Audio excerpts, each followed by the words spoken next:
It's Friday night! It's the preview show! It's the No Nay Never podcast!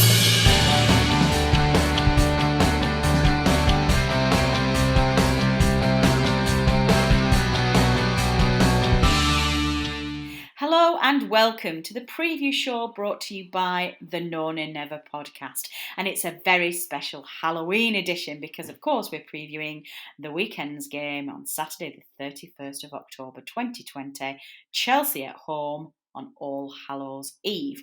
I'm your host, Natalie Bromley, but joining me as ever is the headliner of the preview show, the main man himself, Dave Statman Roberts.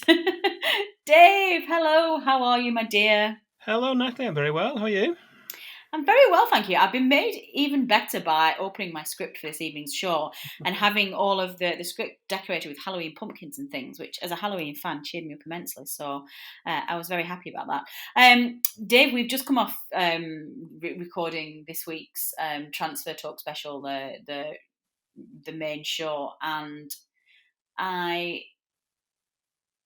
it's all very up in the air at the moment, isn't it? I'm assuming you've been following all of the transfer talk that's been, not the transfer, the takeover talk that's been going on. Yeah.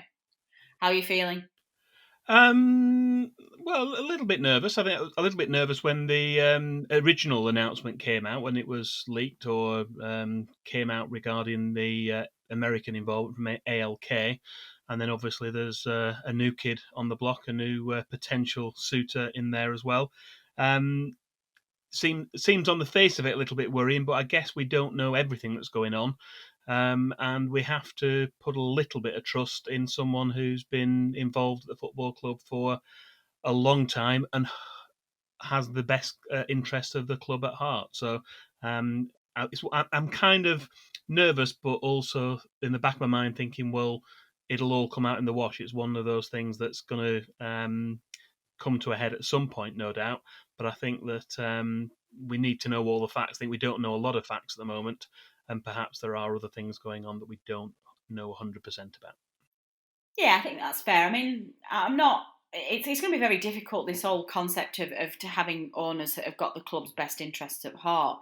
All owners who own football clubs are in there just to try and make it a success and to use it to not necessarily make money, but certainly to use the opportunity in the brand to launch other projects or get exposure for other things.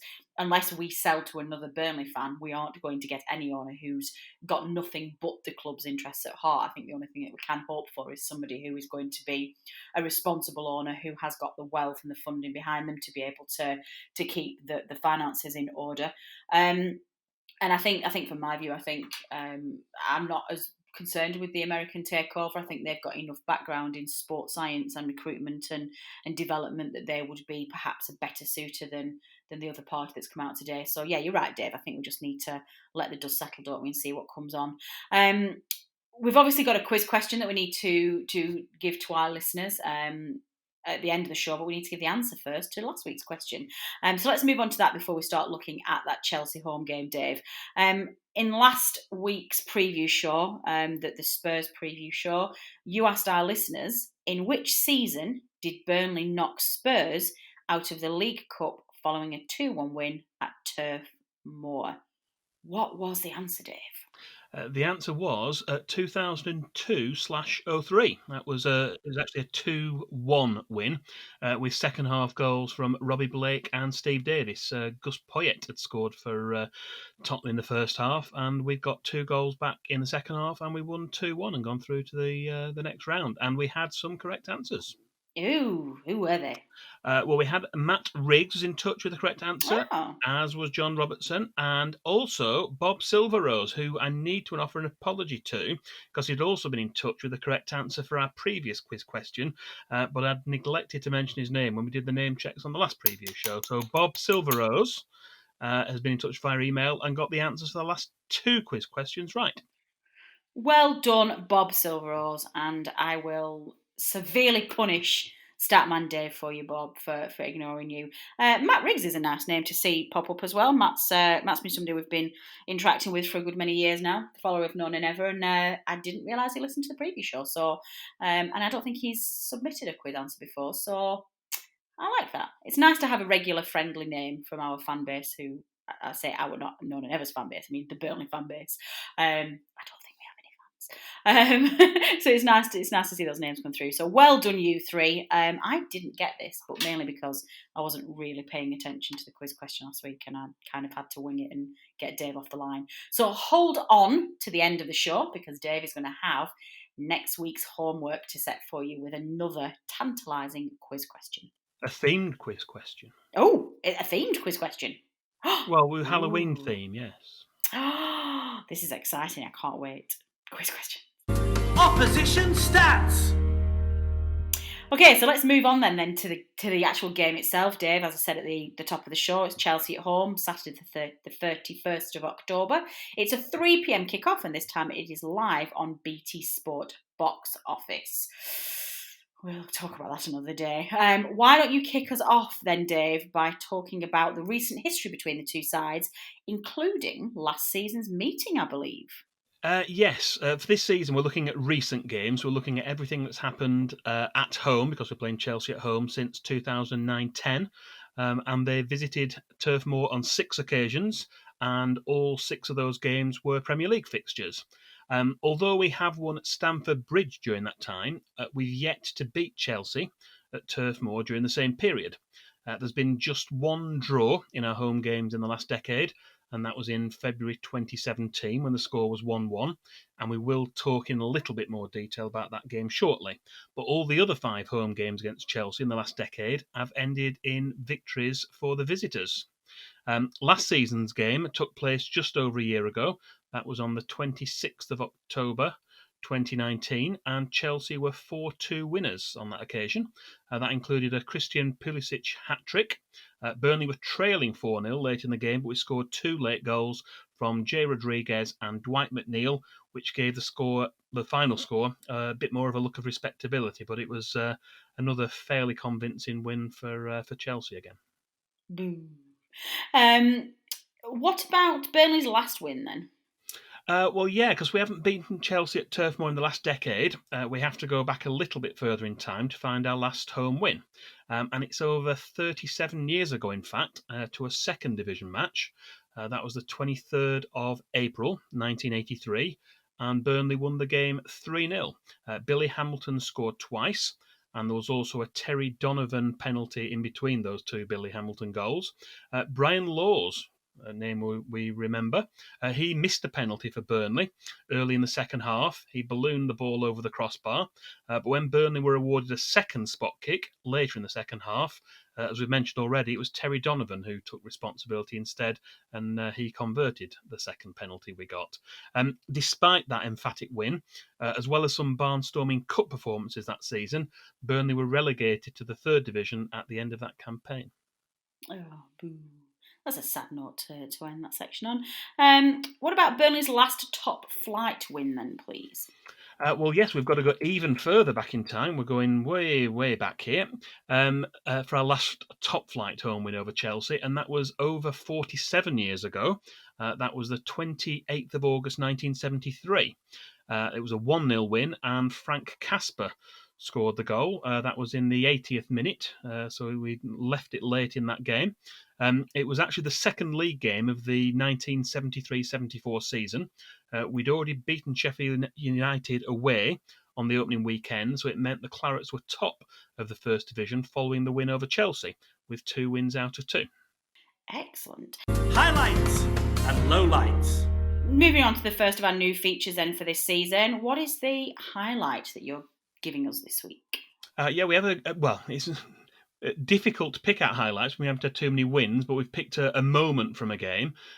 So bearing in mind our poor record, we've got to pick out a particular one. We've gone for Robbie Brady's free kick from February 2017. He'd only arrived a few weeks earlier, if you remember. He was a deadline day signing from Norwich City. He actually made his debut as a substitute. He came on in the defeat at Watford the previous week, but he certainly showed the Turf Moor crowd what he was capable of, with a curling free kick from 25 yards, went kind of over and around the wall and into the top corner, beyond the reach of Thibaut Courtois. That goal was an equaliser. Chelsea had taken an early lead through Pedro in the 7th minute. If you remember at the time as well, Chelsea were flying high at the top of the Premier League, and it was a creditable draw and a point. It was a really good performance for us, capped off, of course, by the highlight of Robbie Brady's memorable free kick.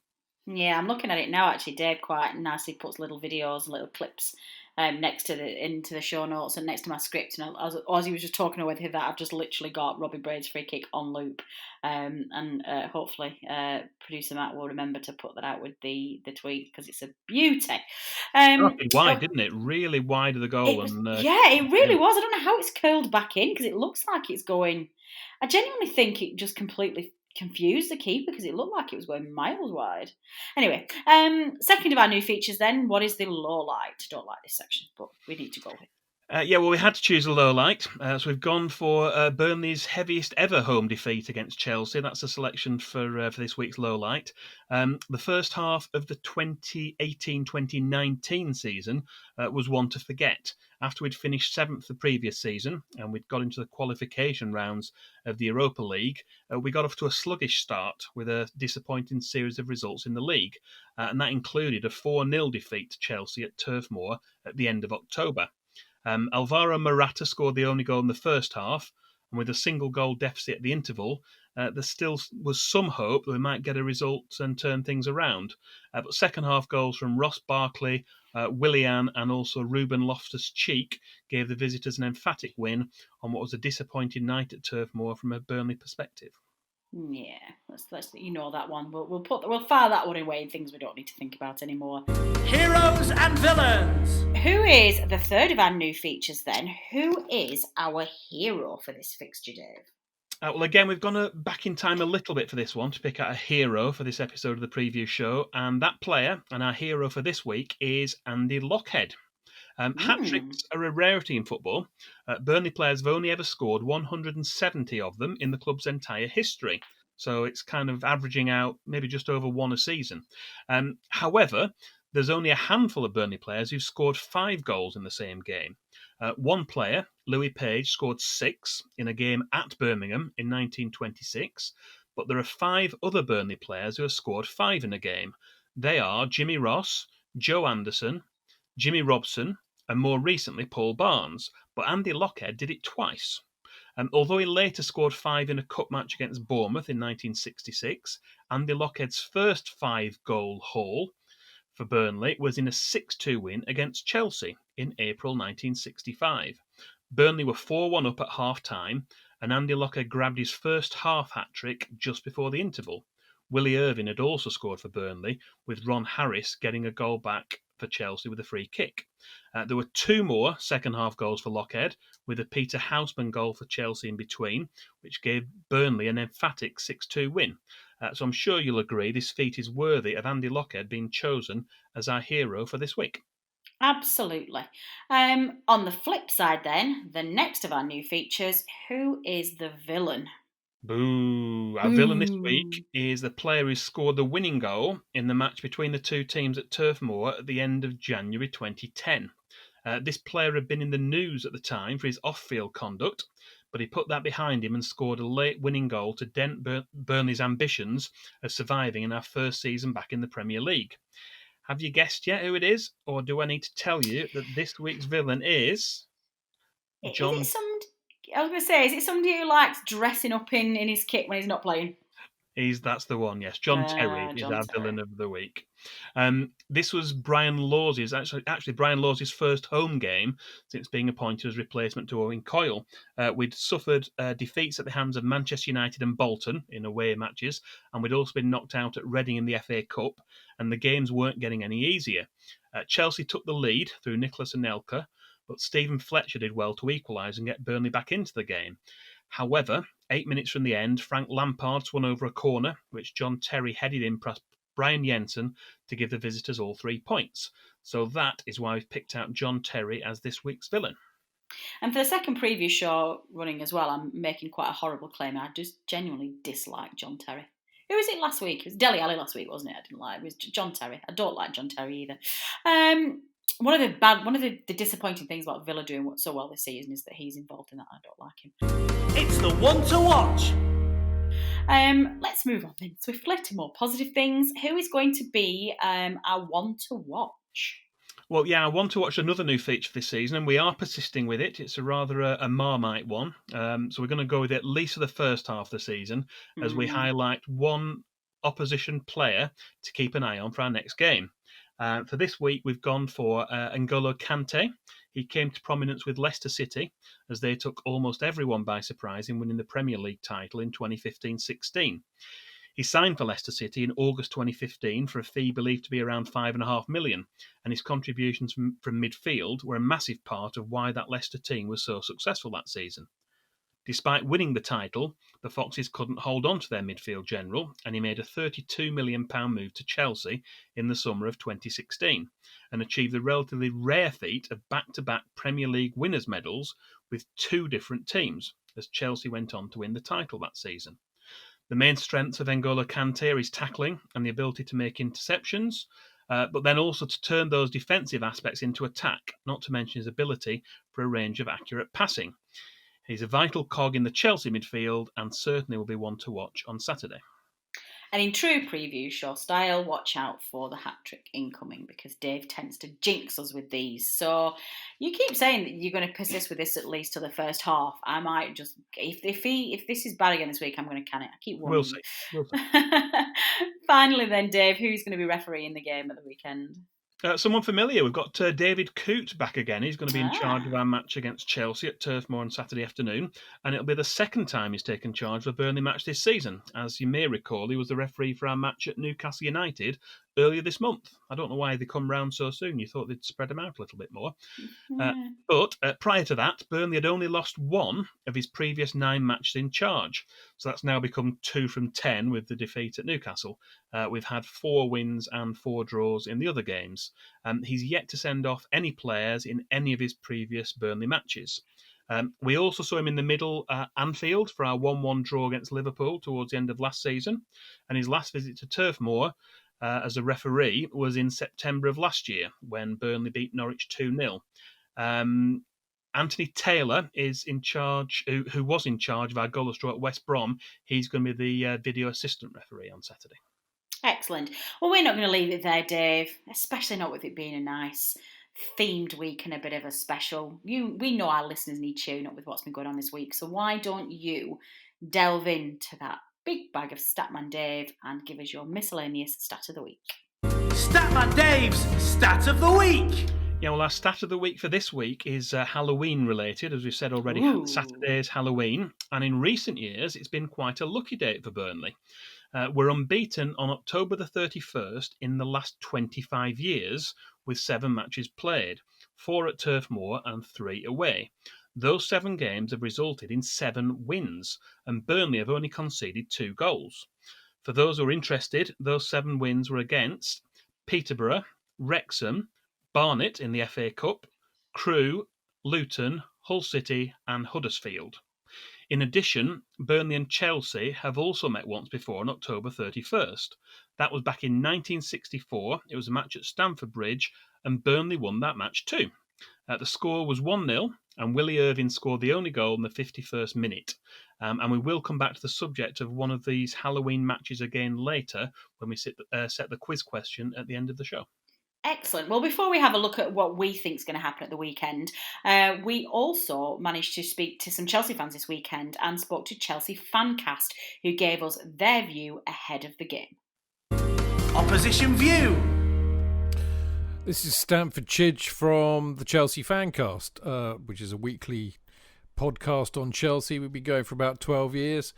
And great to talk to the No Nay Never podcast, boys. So Chelsea, the season so far, am I happy with the points return? Well, yeah, I am. Still very happy. We've got Frank Lampard in charge, and for me that's massively important to have such a great guy so connected with the club in charge. And of course the other thing is we've spent a huge amount of money on some really exciting players to add to some of the brilliant players we've got coming through from the academy, people like Mason Mount, of course. Of course, it's early days, and I would absolutely accept that Chelsea haven't set the world on fire yet this season. We're sitting in 10th. It was disappointing to draw against Southampton. It was disappointing to draw against West Brom, particularly conceding 3 goals in both of those matches. The Liverpool match was a bit of a disaster for Kepa related reasons, but it's building slowly, is what I would say. Having Mendy in goal and Silva in the defence has clearly made a huge difference, and to get the 2 goal, the 2 clean sheets against Sevilla and Man United in the last couple of weeks has been excellent. He needs to sort the midfield out and get it gelling with the attack, and it was really pleasing to see what happened this week against Krasnodar when we won 4-0. But I think the key to that was the fact that we went 4-3-3. We played Kante at the defensive midfield role. We had Mount and Havertz in midfield, and I thought they played really, really well, and that actually helped to get the much vaunted attack of Werner and Pulisic and Ziyech all clicking. So, I think it will come. I think there'll be a few, bumps in the road. You kind of get that when you're trying to gel basically, nearly 6 new players into the side. So, I'm happy with the progress, and I think that we're really building towards something. But I'm prepared to be pretty patient and just to wait to see that develop. So there you go. The trip to Russia was interesting, wasn't it? Because as I said, we played 4-3-3 in the end, and I really hope that the penny has dropped with Frank, and that actually I think that pretty much the team that ended that match is Chelsea's best 11. So providing they're all fit and they're not too knackered after the exertions of flying to and from Russia, hopefully he will start the same team. So that for me would be Mendy in goal.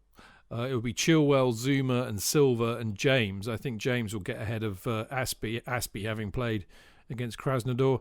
The 3 in midfield would be Kante, Mount and Havertz, and Pulisic, Werner and Ziyech up front. That for me is our best team, and I think that's our best formation. It's the one that basically reduces the gap between midfield and our attacking players, and will get the most out of them. So I really hope that's what he'll go with on Saturday. As for your lot, well, it's interesting, isn't it? I think a lot of big, so-called big teams, they get this kind of fear of going up to Turf Moor. I mean, I've been up there a few times, and it's one of the coldest places I've ever been on earth. But it's a great place to go, proper old stadium, great atmosphere, and I shall miss not being there on Saturday, like so many people are missing football around the country these days. But in reality, it's a bit of a myth. I mean, we do pretty well when we go up to Burnley. I think... the last time you took points off us was quite a while ago. Just trying to remember when it was, actually. I seem to remember a draw not too long ago up there. We do pretty well. And having said that, there are a lot of players that do, potentially worry me a little bit about Burnley. Among them, Dwight McNeil scored against us last year, and he's a good player. Ashley Barnes, difficult player to play against. Nick Pope, that's a worry in the sense that he's capable of having an absolute worldie and shutting us out, which would be a bit of a worry. Chris Wood's a decent player too. I've got a lot of time for Sean Dyche and what he's done at Burnley and the way he cobbles this team together, and they fight and they'll kick you. And they'll be really tough to play against, but they've got some talent too. Jay Rodriguez, of course, fancy not mentioning him. I think he's a good player, and he scored a worldie against us last season. So, they are not to be taken lightly, and we have to be at it 100% and be prepared to get stuck in. Otherwise, we could come back with a bit of a flea in our ear in some respects. So there's plenty to worry us, I think, in terms of the Burnley side. Having said that, as I said, we have done pretty well up there historically in the last few seasons. I think the fact that we've got Silva and Mendy in defence has really shored things up there. But I do think a lot will depend on who he picks on Saturday. I would love to see him go 4-3-3 again with Kante, Havertz and Mount. And if he does that, and I think if the attack clicks like it did against Krasnodar in the second half, I think we'll get some goals. So I'm going to go 3-1 Chelsea, much to your annoyance, no doubt, but there you go. And I mentioned a minute ago, didn't I? It's a great shame that we can't be up there, because it's a great place to go and watch football. And as I said, I will miss that.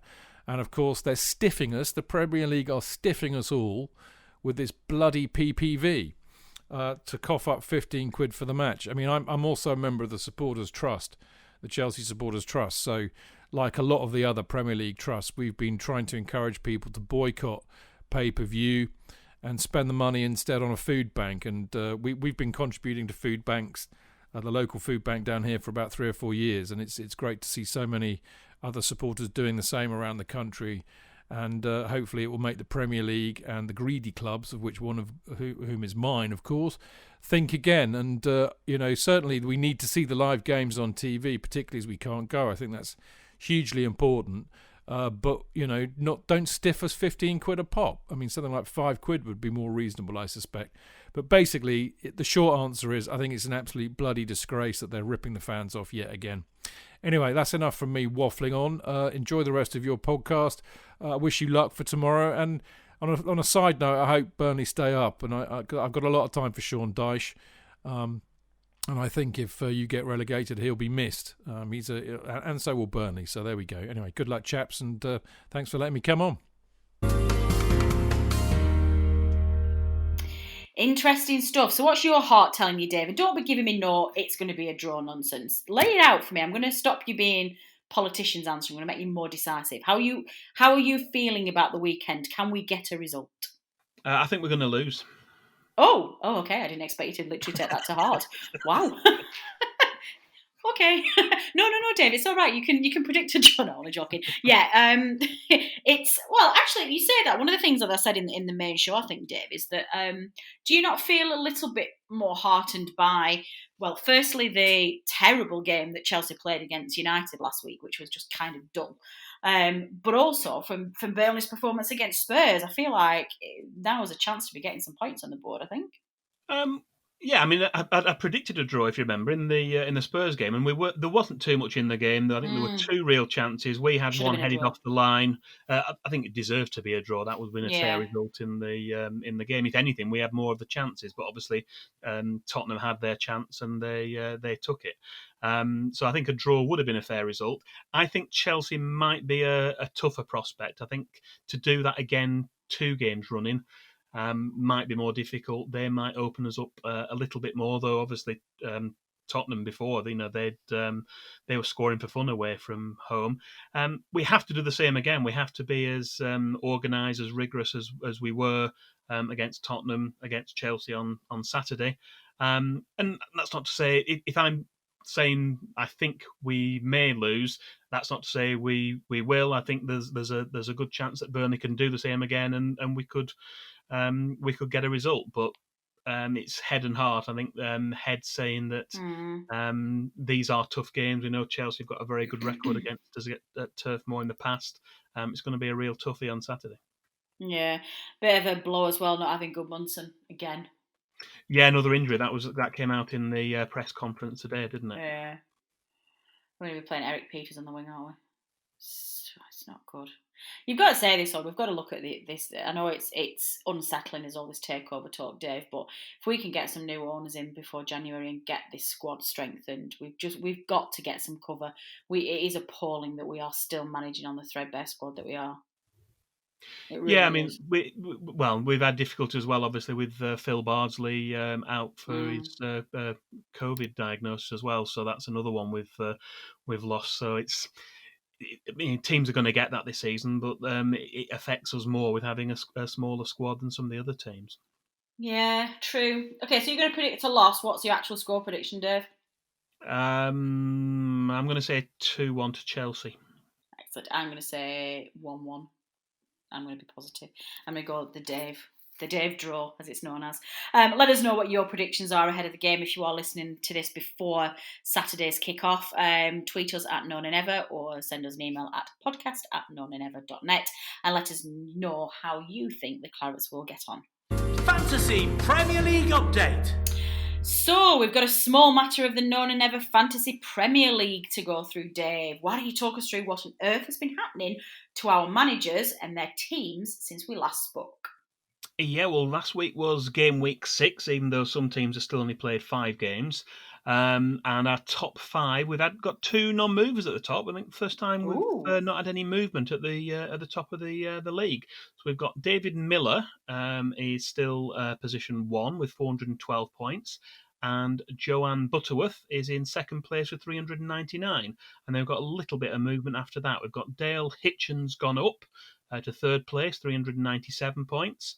Matthew Blackburn's gone down 1 to fourth with 394 points. And Graham Jennings, who wasn't in the top 5 last week, he's gone up 386 points. So they're our top 5 managers in the No Nay Never League at the moment.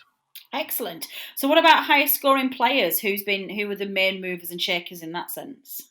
Well, looking through the list, it was not as obvious. I mean, sometimes you get teams who've got scores in the sort of 80s and 90s. There wasn't anything standing out last week. It must have been a bit more of a leveler, I think. Simon Fisher, from what I could see, with 77 points, appears to be the highest scoring player in the No Nay Never League for game week 6. And if you're interested in how you've done, Natalie, have you been paying attention to? I have. You've gone up again. I have. I'm not on the bottom anymore. You're not in the relegation zone any longer. No, You've got 2 places from 240. That's assuming only. I think if we have 240 in there, more than 3 go down, though, don't they? No.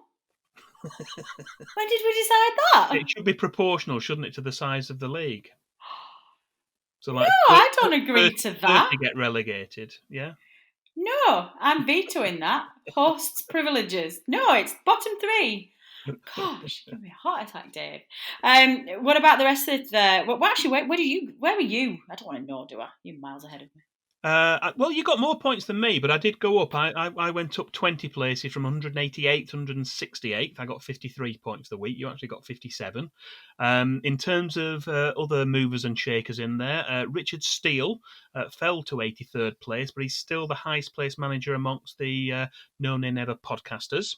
And Bennett Howarth, who's our reigning champion, fell to 127th place. And just to illustrate how tight it is in the middle of the table, that's only 17 points ahead of me in 168. So it's really, really tight. And you have one good or bad week can have a massive effect on the position in the table at this stage of the season. It just proves there's everything still to play for. A bit like the Bake Off. Bake one bad cake and you can be gone. Pick one bad player and you can fall down that table. Richard Steele's taking a week off on holiday. I don't remember getting a holiday request for Richard Steele to have on holiday, by the way, or authorising it. But yeah, Richard's on holiday this week and he's just been sending us pictures in the Non-Never Teams group chat of him sunning himself with a beer, and I might not let him come back. Not only is he the top manager from the team, but he's also somewhere hot with a beer. So yeah, you might not see Richard Steele again. What about the team of the week then, Dave, in terms of the actual players themselves? Can you give us any information about that? The highest scoring player overall for game week 6 was, we've actually got a couple in there, but the highest scoring player overall was an ex-Claret, who we coincidentally signed on a season-long loan from this weekend's opponents, Chelsea, at the start of the 2016-17 season.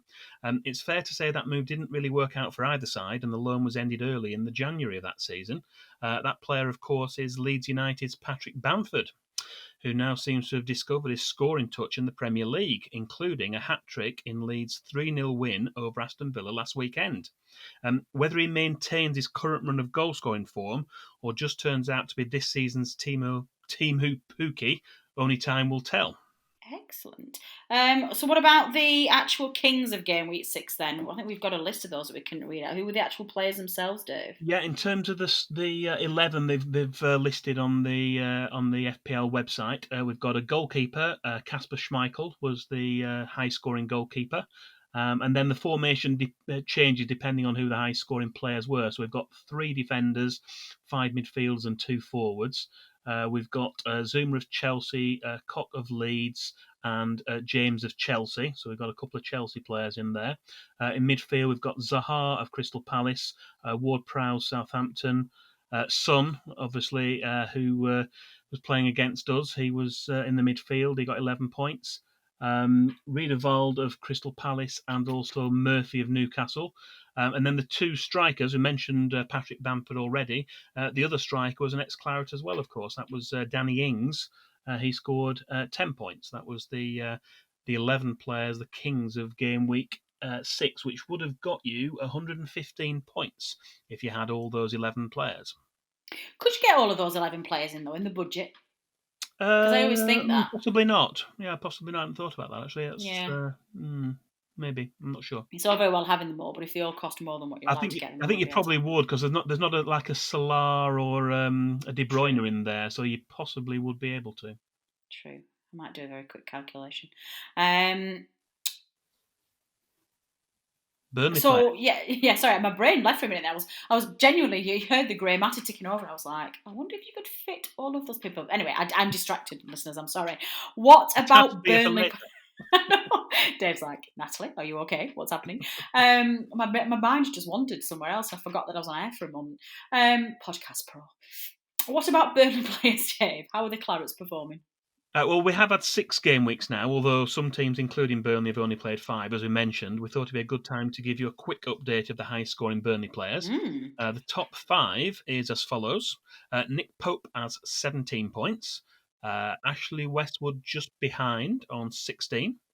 Chris Wood's got 14, and Dwight McNeil and Charlie Taylor have both got 13. But looking at those scores, those season-to-date scores are similar to what some players have got in 1 week. I mean, Patrick Bamford got 17 last week. That's as many as Nick Pope has got in all the game weeks so far. So Burnley players aren't doing too well. We aren't scoring too many goals and keeping too many clean sheets, although we did get the one against West Brom. So that's something to improve on as the weeks go on. Yeah, definitely. Well, obviously, it is still the early stages at the moment, but we are starting to see some pattern developing in the league. So keep going, managers, and we'll start getting to the nitty-gritty and seeing some pockets of performances and results coming our way. It is a marathon, not a sprint, as Dave told me to remind you. But you'll be able to see what happened in game week 7 in our next preview show, which is ahead of our game at Brighton. Statman Dave's quiz question. And to close us off then, Dave, we have the quiz. What homework are you setting our listeners for this week, please? Right, well, as we said before, our quiz question this week is Halloween related and does relate to a particular past Burnley match on that date. It's exactly 21 years on Saturday since Burnley played in the first round of the FA Cup. That was at Barnet on October 31st, 1999. The Clarets won that match 1-0. But which player scored the winning goal? That's a scary thought, isn't it? Anyone under the age of 21 has never seen Burnley play in the first round of the FA Cup. That's depressing. Well, our very own George Poole is only 18, isn't he? He's just gone to university this year. So George has never seen Burnley play in the first round of the FA Cup. Man. Way to go, Dave. What a question to set. Why don't you tell our listeners how they submit their correct answers, please? Yes, as usual, you can tweet us or send us a direct message on Twitter. That's at NoNayNever. Email us, podcast@noNayNever.net. Or you can reply to the post of this preview show on the No Nay Never Facebook page, and we'll reveal the correct answer at the start of the next preview show. We absolutely will. I'd actually much prefer it, guys, if you did send me a DM on Twitter rather than put it in the mentions, just because, as you can imagine, we get tagged into all sorts of random stuff, not just Burnley fans, but we get tagged into polls and links and articles, and we often get tagged into other fans' content as well. So we don't always see them. So if you are going to respond on Twitter, actually, it would probably be better if you send us a DM. That would be great. Plus, it also means you're not giving the answer away for everyone else to see as well. That's very true. I didn't even think of that. I could have literally been looking on the thread to see what the question was, what the answer was to the question. Yeah, exactly. See, I'm not a cheater, that's why.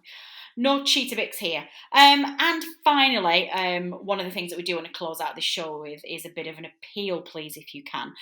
Once again, this Saturday's match is going to be a pay-per-view offering, controversial at the moment, and is obviously the source of much debate among fan group. And as I mentioned in the main show, we are getting Liam back on the show shortly to give us an update from the Clarets Trust as to what the Clarets, what the fan groups are doing to help get rid of this, and or even if it can't get rid of, set a fairer price.